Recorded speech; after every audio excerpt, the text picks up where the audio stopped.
A kú déédé àsìkò yìí, àkójọpọ̀ ìròyìn ọ̀sẹ̀ la mú wá fún yín. Orúkọ tèmi ni Ọmágbémisọ́lá Ọmọlọ́runmadẹ̀. Ààrẹ ìjẹta Olúṣẹ́gun Ọbásanjọ́ ti ṣe àpèjúwe ipò orílẹ̀-èdè ní èyí tí ó kùnà. Ó ní ìṣòro orílẹ̀-èdè lábẹ́ ìṣèjọba Ààrẹ Bọ́lá Tinubu fi ojú hàn gbangba fún gbogbo olótìítọ́ ènìyàn láti rí. Ọbásanjọ́ sọ èyí níbi ìpàdé kan tí ó wáyé ní United States tí Chinua Achebe ṣe àgbékalẹ̀ rẹ̀. Nínú àtẹ̀jáde láti ọwọ́ amúgbálẹ́gbẹ̀ẹ́ Ọbásanjọ́, Kẹ́hìndé Akínyẹmí, ni wọ́n ti ṣe ẹ̀sùn wípé wọ́n ti kó orílẹ̀-èdè Nàìjíríà ní pápámọ́ra, ipò rẹ̀ kò dára rárá. Bákan náà ni ààrẹ ìjẹta pè fún àtúpalẹ̀ iṣẹ́ àjọ elétò ìdìbò Nigerian Electoral Process. Wọ́n ní orílẹ̀-èdè nílò láti yọ alága àjọ elétò ìdìbò pẹ̀lú àwọn òṣìṣẹ́ ní gbogbo ìpele INEC. Bí ó ti ṣe àpèjúwe ètò ìdìbò ọdún 2023 ní èyí tí ó kún fún irọ́. Ìdí nìyí tí ó fi ṣe pàtàkì láti ṣe àtúpalẹ̀ iṣẹ́ INEC kí orílẹ̀-èdè lè ní ìgbẹ́kẹ̀lé nínú iṣẹ́ wọn. Bákan náà ni Ọbásanjọ́ ní kí wọ́n ṣe àdínkù sáà alága INEC àti àwọn òṣìṣẹ́ yòókù tí kò ní màgòmágó nínú. Nígbà tí wọ́n fèsì, amúgbálẹ́gbẹ̀ẹ́ ààrẹ lórí ìròyìn àti ìdánilẹ́kọ̀ọ́ Sunday Dare ní orílẹ̀-èdè fi orí ti ìfàsẹ́yìn ìjọba tiwantiwa tí ìṣèjọba Ọbásanjọ́ dá sílẹ̀. Wọ́n ní gbogbo ìjọba tó ń dé lẹ́yìn Ọbásanjọ́ ló ń làkàkà àti ṣe àtúnṣe iṣẹ́ àjàǹbákù tí Ọbásanjọ́ fi sílẹ̀.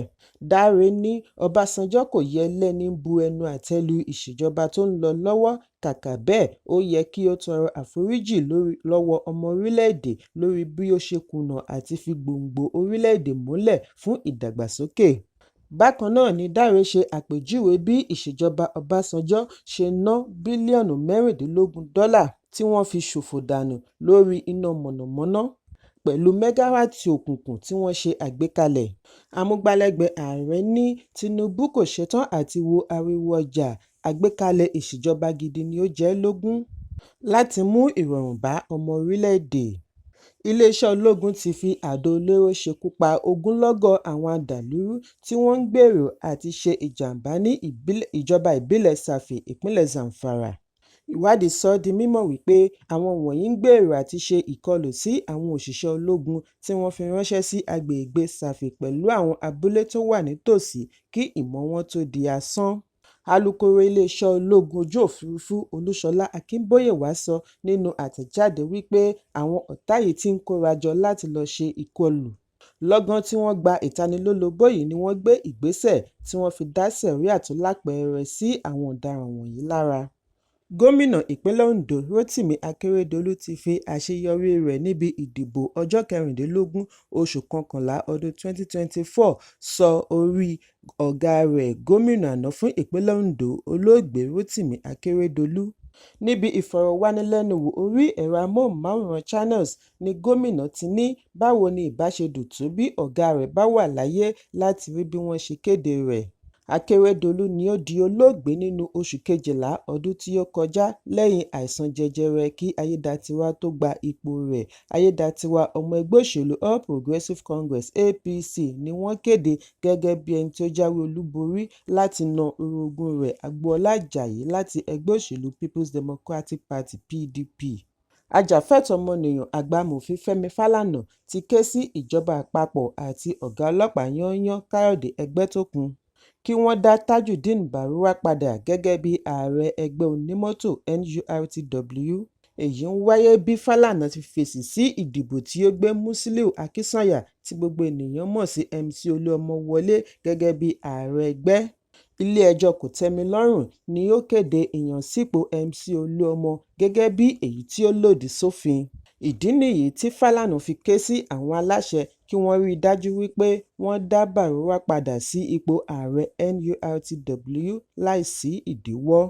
Mínísítà agbègbè ìjọba Nyesom Wike ti bu ọwọ́ lu sísan náírà 70,000 owó oṣù òṣìṣẹ́ tó kéré jù fún gbogbo ẹ̀ka iléeṣẹ́ ìjọba. Ìkéde yìí wáyé nínú àtẹ̀jáde tí olórí òṣìṣẹ́ Anthony Odeh ṣe àgbékalẹ̀. Nínú oṣù karùn-ún ni ààrẹ Bọ́lá Tinubu bu ọwọ́ lu 70,000 naira lẹ́yìn ìdúnàdúrà láàrin ìjọba àpapọ̀ àti ẹgbẹ́ òṣìṣẹ́. Ìròyìn jábọ̀ wípé àgbájọwọ́ ẹgbẹ́ òṣìṣẹ́ ti lérí láti gùnlé ìyanṣẹ́lódì bẹ̀rẹ̀ ní ọjọ́ 1 oṣù kejìlá ọdún 2024 jákèjádò gbogbo ìpínlẹ̀ tí ó bá kọ̀ láti fìdí owó oṣù òṣìṣẹ́ tó kéré jù múlẹ̀. Bákan náà ni ẹgbẹ́ òṣìṣẹ́ ṣe ẹ̀sùn wípé ìṣèjọba Wike kọ̀ láti bá wọn ní ìpàdé láti ìgbà tí wọ́n ti yàn án sípò nínú oṣù kẹjọ ọdún 2023. Ààrẹ Bọ́lá Tinubu ti gbóríyìn fún ìdásílẹ̀ ìgbésẹ̀ láti gbógun ti ebi àti ìṣẹ́ tí ààrẹ orílẹ̀-èdè Brazil Luiz Inácio Lula da Silva ṣe agbátẹrù. Ààrẹ ní èyí jẹ́ ìgbésẹ̀ akin láti ṣẹ́gun ọ̀kan lára ìṣòro tí orílẹ̀-èdè lágbàáyé ń kojú. Tinubu sọ èyí níbi ìṣíde ẹlẹ́ẹ̀kọkàndínlógún ìpàdé àwọn adarí G20 tí ó wáyé ní Rio de Janeiro, orílẹ̀-èdè Brazil. Tinubu fìdí ẹ̀ múlẹ̀ wípé G20 ti gbàrà ọ̀tọ̀ pẹ̀lú èròǹgbà àti mú ìdàgbàsókè wá nípasẹ̀ àjọṣepọ̀. Olùdíje du ipò gómìnà àná láti ẹgbẹ́ òṣèlú People's Democratic Party (PDP) ní ìpínlẹ̀ Ògùn, Ọládipúpọ̀ Adébútú ti gba ìyọ̀ǹda lákàtà àjọ ọ̀tẹlẹ̀múyẹ́ DSS lẹ́yìn tí ó sun oorun ọjọ́ kan nínú àhámọ́. Ọjọ́ Ajé ni àjọ DSS fi ọwọ́ ṣìkún òfin mú Adébútú pẹ̀lú ẹ̀sùn wípé ó da àlàáfíà láàmú níbi ìdìbò ọjọ́ 16 oṣù kọkànlá ọdún 2024. Nígbà tí ó ń fìdí ìyọ̀ǹda rẹ̀ múlẹ̀ nínú àtẹ̀jáde tí ó bu ọwọ́ lù, Adébútú ní wọ́n mọ̀ọ́mọ̀ fi ọwọ́ ṣìkún òfin mú òun láti pa òun lẹ́nu mọ́, nítorí gbogbo ẹ̀sùn tí wọ́n fi kan òun ni kò lẹ́sẹ̀ ńlẹ̀. Olùdásílẹ̀ Tantita Security Services Nigeria Limited, Government Ekpemukpolo tí gbogbo ènìyàn mọ̀ sí Tompolo, ti ṣe ẹ̀sùn wípé àwọn alágbára lórílẹ̀-èdè tí wọ́n wà nídìí epo jíjí ń dúnkòokò mọ́ ẹ̀mí rẹ̀. Níbi àbẹ̀wò tí ẹgbẹ́ àwọn agbẹjọ́rò NBA ṣe sí Tompolo ni ó ti pè fún ìfọwọ́sowọ́pọ̀ láàrin àwọn ológun àti agbófinró. Tompolo fìdí ẹ̀ múlẹ̀ wípé níbi ìgbìyànjú àti gbógun ti àwọn olè ajépo wà, àwọn ti tẹ ọ̀pọ̀lọpọ̀ lẹ́sẹ̀ mọ́lẹ̀, ìdí nìyí tí wọ́n fi ń lépa rẹ̀. Tompolo ní gbogbo akitiyan àti kápá àwọn olè wọ̀nyí ni àwọn kan ń gbọ̀nà ẹ̀yìn ṣe ìdíwọ́, bí ó ti ṣe àpẹẹrẹ àgbá epo ńlá tí wọ́n rẹ́ bùrú ní ìlú Port Harcourt, níbi tí àwọn ológun orí omi, ọlọ́pàá àti àjọ ọ̀tẹlẹ̀múyẹ́ títí kan àjọ ààbò ara ẹni láàbò ìlú NSCDC ti ń yìnbọn sí àwọn òṣìṣẹ́ Tantita. Ó wáá bẹ ẹgbẹ́ NBA kí àwọn náà bá wọn ṣe àtìlẹ́yìn nítorí bí orílẹ̀-èdè kò bá ṣọ́ra kò ní sí owó láti ṣe nǹkan gidi. Ó ní bí àwọn bá fi ọwọ́ ṣìkún òfin mú ẹnikẹ́ni, kò sí kí agbẹjọ́rò má dúró fún irúfẹ́ ẹ̀sùn bẹ́ẹ̀. Ààrẹ Bọ́lá Tinubu ti tú ìgbìmọ̀ olùṣàkóso ifásitì Nnamdi Azikiwe tí ó wà ní ìlú Awka, ìpínlẹ̀ Anambra ká bí ó ti rọ Gíwá ilé-ìwé tí wọ́n ṣẹ̀ṣẹ̀ yàn sípò, Vice Chancellor Akàwégboyè Bernard Ordoh àti Registrar Ìyáàfin Rosemary Nwomieri Nwokike. Ìkéde yìí wáyé nínú àtẹ̀jáde tí amúgbálẹ́gbẹ̀ẹ́ ààrẹ Báyọ̀ Ọ̀nànúgà bu ọwọ́ lù, bí wọ́n ti fìdí ẹ̀ múlẹ̀ wípé láìpẹ́ wọn yóò yan adelé Gíwá mìíràn kí wọ́n tó wá gbé ìgbìmọ̀ alákòóso mìíràn dìde gẹ́gẹ́ bí ó ti wà ní ìlànà òfin. Gómìnà ìpínlẹ̀ Ọ̀ṣun Adémọ́lá Adélékè ti bu ọwọ́ lu N75,000 gẹ́gẹ́ bí owó oṣù òṣìṣẹ́ tó kéré jù fún àwọn òṣìṣẹ́ ìpínlẹ̀, bí ó ti ké sí àwọn òṣìṣẹ́ kí wọ́n mú iṣẹ́ wọn lọ́kùnkúndùn láti mú ìdàgbàsókè bá ọrọ̀ ajé ìpínlẹ̀.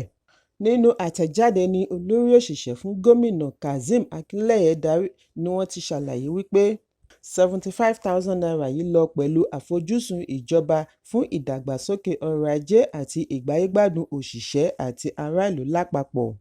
Àjọ ìjọba tó ń ṣàmójútó owó ìjọba àpapọ̀ Federation Accounts Allocation Committee (FAAC) ti pín àpapọ̀ owó tí iye rẹ̀ jẹ́ N1.411 trillion sí ẹ̀ka ìjọba mẹ́tẹ̀ẹ̀ta pẹ̀lú àwọn mìíràn tí ọ̀rọ̀ kàn fún oṣù kẹwàá ọdún 2024. Ọ́fíìsì olùṣirò àgbà fún ìjọba àpapọ̀ ṣàlàyé nínú àtẹ̀jáde wípé àlékún bá owó orí lórí epo àti afẹ́fẹ́ gáàsì, excise duty, value VAT, import duty, petroleum profit tax, companies income tax, Nínú owó yìí ni ìjọba àpapọ̀ ti gba n77.562 bílíọ̀nù, ìjọba ìpínlẹ̀ gba n39.341 bílíọ̀nù nígbà tí ìjọba ìbílẹ̀ council gba n30.330 bílíọ̀nù. 13% àpapọ̀ owó yìí tí í ṣe n59.86 bílíọ̀nù ni wọ́n pín fún àwọn ìpínlẹ̀ tí wọ́n ti ń rí ohun àmúṣọrọ̀.